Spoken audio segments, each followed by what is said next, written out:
Hello there friends, welcome back to another episode of Generation Tech. My name is Alan. I'm a huge fan of the low altitude assault transport. Growing up I had GAR propaganda posters on my bedroom wall. I remember reading pulpy novels with harrowing tales of clone trooper units about to get overrun by legions of clankers only to be saved by this oh-so-wonderfully ugly Laat, a Frankenstein combination of transport and heavy gunship, able to create its own safe LZ with overwhelming firepower on the way down to ferrying scared, wounded, and tired clones back home. Now, a lot of ships in the Star Wars galaxy can do tons of violence and damage, but not so many can also bring hope in the form of reinforcements, more ammo, and food. There's something wonderful about the Laat, the clone's personal chariot into hell and back. But then in a recent video, while I was taking a look at what I consider the top 10 transports in the Star Wars galaxy, I noticed a trend. Aside from the Separatist HMP, there aren't really that many transport gunship combinations, which says something about the LAAT's design. It might be unique, or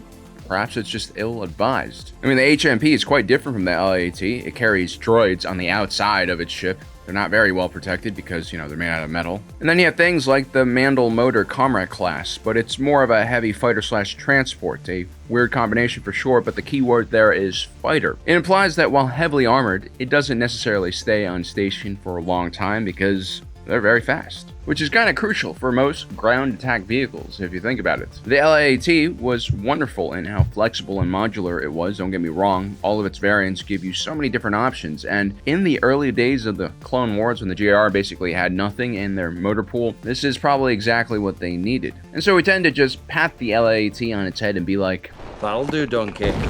That'll do." And get back to our We Love the GAR programming.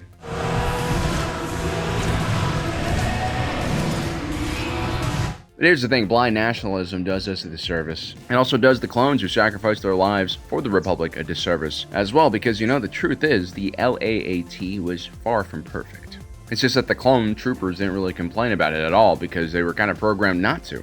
Very stoic. And if they could complain, well, they tell you about the extremely heavy losses that the LAAT gunships took during the Battle of Geonosis. The nimble, short-range Nantex-class territorial defense starfighter did a number on the LAATs during the battle. Now, in their defense, these dropships were mostly deployed without any fighter cover. The Republic Navy had a few prototype V-19s and Jedi Delta 7 Ether Sprites in the invasion fleet, but they mostly stayed in orbit, harassing the Separatist Navy and keeping the Acclamator transports from getting shot down. A LAAT at the end of the day only carries about a platoon of clones. The Acclamator held close to 16,000 clones. And so there were some clear problems with this dropship, and after Geonosis, the GAR's procurement officers scrambled all across the galaxy looking for starfighters that could fill in an escort role for these transports. They also ramped up the production of the V-19, and for the rest of the war, the LAAT would generally be deployed alongside fighter wings. But I would argue that the LAAT's issues go far beyond just doctrine problems or how they were deployed. I think this is really a problem with design philosophy. We talk about how the LAAT's flexibility was a strength in the beginning of the war. Its ability to carry troops or even a full all-terrain tactical enforcer was remarkable. But as the war progressed, the Separatists started realizing just how important it was to take these gunships down before they landed and disgorged a bunch of clone troopers. All the Helldivers out there know exactly how important it is to blow up those dropships full of automatons. And so suddenly, the LAAT's jack-of-all-trades, master-of-none qualities made it pretty vulnerable to anti-air fire, and they're starting to get losses that were just unacceptable. I mean, generally, you deploy transports once you have air superiority over an area and have suppressed all enemy anti-air assets. But for those kind of missions, you generally land with something a bit bigger, like the CR-20. It's not really designed to take much punishment, but it does have maximum payload. The alternative here is just to do a mass airborne assault, where you try to overwhelm the enemy's defenses with sheer numbers. The type of vehicles usually used for these types of operations look like the Imperial transport, lightly armored and pretty simple in design. It's all about quantity and accepting a certain percentage of losses. And despite being much smaller than the LAAT, these things could carry up to 36 stormtroopers, about 6 more than the clone gunship can. But because the LAAT is also built as a gunship, it was expected to carry out attacks and assault missions, sometimes to be a part of the strike force that clears an LZ. Now, putting all those attributes together on paper might seem like a great idea. After all, the best weapon you have is the one you have available, and a switchblade like the LAAT can be very useful. But in practice, there are a lot of problems. And that's because on the battlefield, the margins between victory and death are razor thin, especially when it comes to aerial combat. A mobility kill is usually just a kill, and a direct hit is usually the loss of an entire unit. And so these are fragile assets, and so the whole concept of a flying armored tank, a gunship, kind of is an antiquated idea if you have good anti-air defenses. If you take a look at most flying platforms, I mean, the pilots try to squeeze every little bit of performance out of these things just to survive. Take a look at the A-Wing. Their pilots have been known to get rid of the deflector shields to squeeze just a tiny bit more power out of the vessel's engines to be as fast as possible. You know, this is why air forces in most countries here on Earth do not have a gunship/transport type variant. In the US, we use gunship attack helicopters like the Apache, and then we have transports like the Black Hawk. If you listen closely sometimes to my recordings, you might hear both of them. And sometimes you might attach some rocket and gun pods on a little bird because America, but it's just not the same. The only nation that I know of that was crazy enough to deploy something like a gunship/transport would be the Soviet Union. This beautifully hideous thing is called the Mi-24, NATO designation Hind, and yes, I'm pretty sure the Laat and the Hind share some kind of common ancestry, because the similarity in appearance between these two things are uncanny. You have the shape of the fuselage, the tandem cockpit configuration, bubble canopies on them, stubby wings, a crew compartment in the back. I mean, heck, even the engines on the Laat remind me of the rocket pods you'll find on a Hind. And just like the Laat, the Hind was very well respected because it was pretty durable. It could take on most small arms fire, it had bulletproof windows, and at the same time, it had this coolness factor because of its unorthodox design. And who doesn't like the idea of a flying tank? During the Soviet invasion of Afghanistan, when the Jedi used Weequay pirates to deliver Stinger manpads to the Afghan Mujahideen to help them fight the Soviet Union, these irregulars managed to shoot down quite a lot of Hind gunships, but it wasn't always automatic. This is one of the few rotary wing aircraft that can actually survive a hit from a Stinger and limp back to base, which only adds to the legend and the lore of this platform, but I think this is kind of misleading. But here's the thing, these Stingers, they completely changed the behavior of these Soviet pilots and changed the balance on the battlefield. I mean, they went from dominating the sky to flying high altitude operations, extremely high altitude operations, so high that people started calling them cosmonauts. I think this was kind of a insult because they couldn't really aim their munitions properly back at the ground from such heights. That or these pilots just learned how to hug the terrain, which most likely invented the Soviet pastime of ridiculously low altitude flights, usually over public roadways. This is commonly seen on Russian dash cams.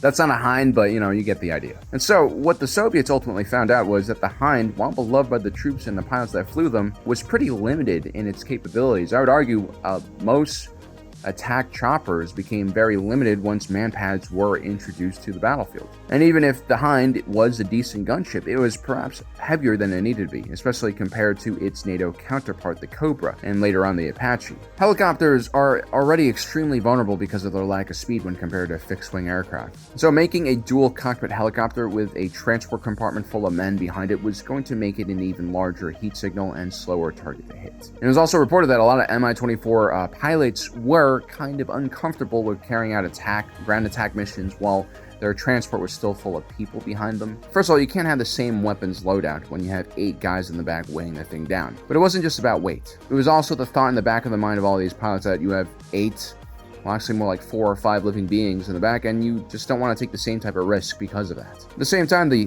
Mi-24 doesn't really have the cargo capacity of the Mi-8, which was lightly armored and armed, but could carry up to like 4,000 kilos or something crazy like that. The Mi-8 could also carry 3 times the amount of troops, 24 soldiers on board. As a matter of fact, what ended up happening pretty quickly in the Afghanistan war was that you would have these mixed formation of Hinds where some were outfitted just as gunships without passengers, while other Hinds flew mostly as transports and focused on delivering people safely. But that was even kind of rare because the Mi-8, which is far superior at deploying men and equipment, would soon take over that role. Specialization is extremely important with your weapons platforms, especially if you don't have some huge advantage in technology, which the Soviet Union really doesn't have. Ultimately, the Mi-24 Hind was designed with the same principles as the Laat. Both the Soviet Union and the Grand Army of the Republic were prepared to fight a grand campaign against a large enemy force with tanks on open ground. This is the type of environment where a helicopter like the Hind can be used in an anti-tank role, but you could also deliver troops to breakthrough points,